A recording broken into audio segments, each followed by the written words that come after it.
अस्सलाम वालेकुम नाज़रीन। चीनी बहरान पर तहकीकाती कमेटी की रिपोर्ट सामने आ चुकी है। कुछ चीज़ें ऐसी हैं जो ज़्यादा इम्पॉर्टेंट हैं लेकिन उस तरह से हाईलाइट नहीं हो रही।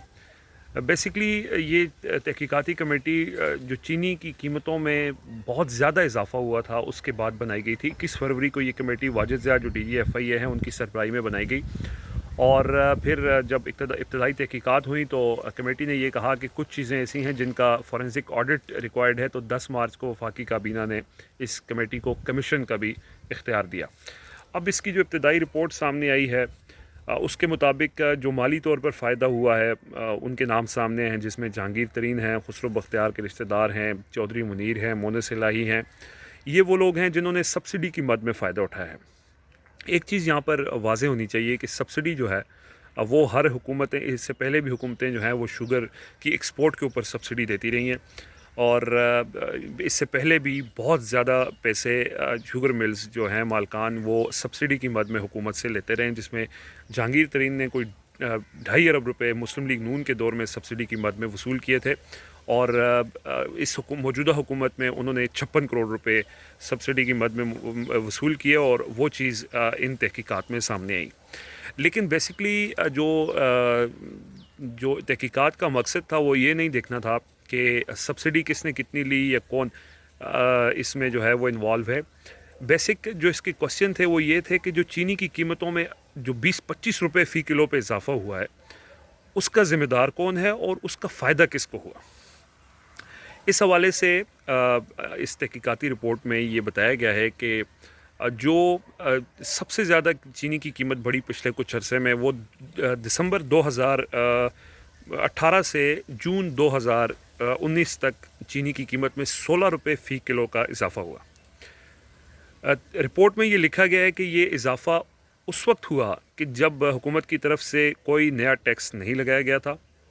दूसरी बात ये कि उस दौरान प्रोडक्शन साइकिल भी नहीं था कि शुगर मिल्स मालकान के पास ये जवाज़ हो कि चूँकि इस दफ़ा प्रोडक्शन कम हुई है तो चीनी की कीमतें इसलिए बढ़ी हैं।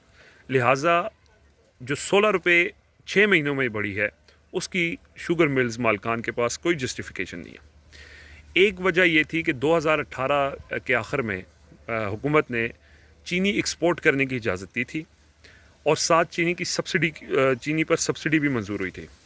उस वक्त के वज़ीर ख़जाना असद उमर ने सब्सिडी की मुखालफत की थी और एक्सपोर्ट की हिमायत की थी। एक्सपोर्ट की हिमायत इसलिए की थी कि जो बैलेंस ऑफ पेमेंट है और जो खसारा है हमारा ट्रेड जो बरामदात और दरामदात में जो फ़र्क था उसको ख़त्म करने के लिए कि अगर हमारी बरामदात बढ़ जाती हैं चीनी की वजह से तो जो बैलेंस ऑफ पेमेंट है उसमें जो है वो उसमें फ़ायदा होगा पाकिस्तान को।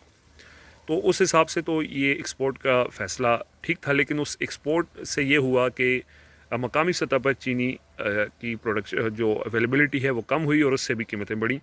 लेकिन इस दौरान हुकूमत ने कोई नया टैक्स नहीं लगाया था और प्रोडक्शन पर भी वो प्रोडक्शन साइकिल भी नहीं था कि ये जवाज़ हो कि चूँकि प्रोडक्शन कम हुई है तो इस वजह से कीमतें बढ़ी हैं। अब इसमें कौन कौन इन्वॉल्व है? सवाल ये हुआ था कि जो कमेटी से पूछा गया था कि ये तहकीकात करें कि क्या कोई गठजोड़ तो नहीं है, कोई कार्टेल तो नहीं बना हुआ शुगर का। तो पाकिस्तान में शुगर की जो चीनी की मिल्स हैं वो तकरीबन 89 हैं। उन 89 शुगर मिल्स में 51% शुगर मिल्स उन लोगों की है जो सियासी पस मंज़र रखते हैं, जिसमें सबसे ज़्यादा शेयर जहांगीर तरीन का है जो टोटल प्रोडक्शन का 20% है। उसके बाद जो है वो ओमनी ग्रुप है जो जरदारी ख़ानदान की शुगर मिल्स हैं। उसके बाद शरीफ ख़ानदान की शुगर मिल्स हैं, मखदूम खुसरो बख्तियार की शुगर मिल्स हैं, हारून अख्तर और हुमायूं अख्तर फैमिली की शुगर मिल्स हैं। तो 51% हिस्सा जो है वो सियासी ख़ानदानों का है।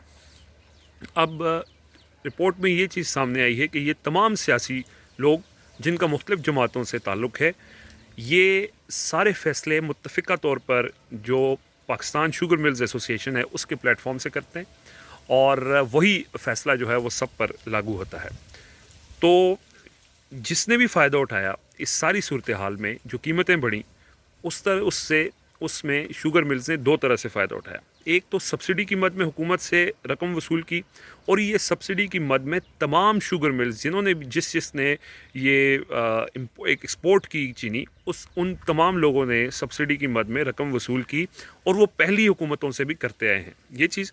دوسرا یہ کہ انہوں نے یہاں پر جو قیمتیں بڑھی ہیں ان سے بھی فائدہ اٹھایا۔ یہ فائدہ تمام شوگر ملز اونرز نے اٹھایا ہے، جس کی بھی شوگر مل ہے، جس کی ایک شوگر مل ہے اس نے بھی اتنا ہی فائدہ اٹھایا ہے جس کی 20 شوگر ملز ہیں۔ یعنی کہنے کا مقصد یہ ہے کہ جس کی زیادہ شوگر ملز ہیں اس نے زیادہ فائدہ اٹھایا ہے، جس کی کم شوگر ملز ہیں اس نے کم فائدہ اٹھایا ہے، لیکن ان تمام لوگوں نے مل کر فائدہ اٹھایا ہے، اور انہوں نے ہڑتال بھی کی تھی۔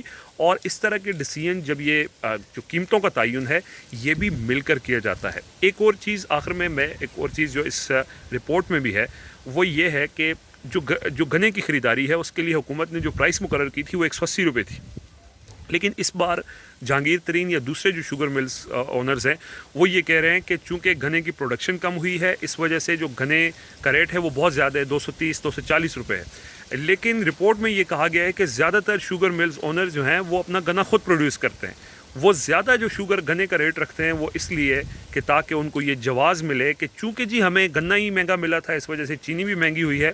لہٰذا رپورٹ میں ایک چیز کلیئر ہے کہ جو چینی کی قیمت میں 20-22 روپے فی کلو پہ اضافہ ہوا ہے اس کی کوئی جسٹیفیکیشن شوگر ملز اونرز کے پاس نہیں ہے، کیونکہ کاسٹ آف پروڈکشن انہوں نے خود بڑھائی کیونکہ زیادہ اس کے بینیفیشری وہی ہیں، اور نہ ہی کوئی نیا ٹیکس اس دوران لگا۔ تو یہ سارے مل کر جو ہیں وہ جیسے بات کی جاتی ہے کہ سارے مل کر ہمیں بنا رہے ہیں، تو یہ جو شوگر ملز اونرز ہیں، جو 89 شوگر مل جس میں سارے بڑے سیاسی خاندان شامل ہیں، یہ مل کر فیصلے کرتے ہیں، اور یہی حکومتوں پر بھی اثر انداز ہوتے ہیں، اور یہ پیسہ بناتے ہیں عوام کو ڈائریکٹ نقصان پہنچاتے ہیں۔ اس میں جس کی جتنی زیادہ ملیں ہیں اس کو اتنا زیادہ فائدہ ملتا ہے، لیکن یہ سارے اکٹھے ہیں اور یہ سارے مل کر جو ہے وہ پاکستانی عوام کا جو استحصال کرتے ہیں اور ان کی مجبوری کا فائدہ اٹھاتے ہیں۔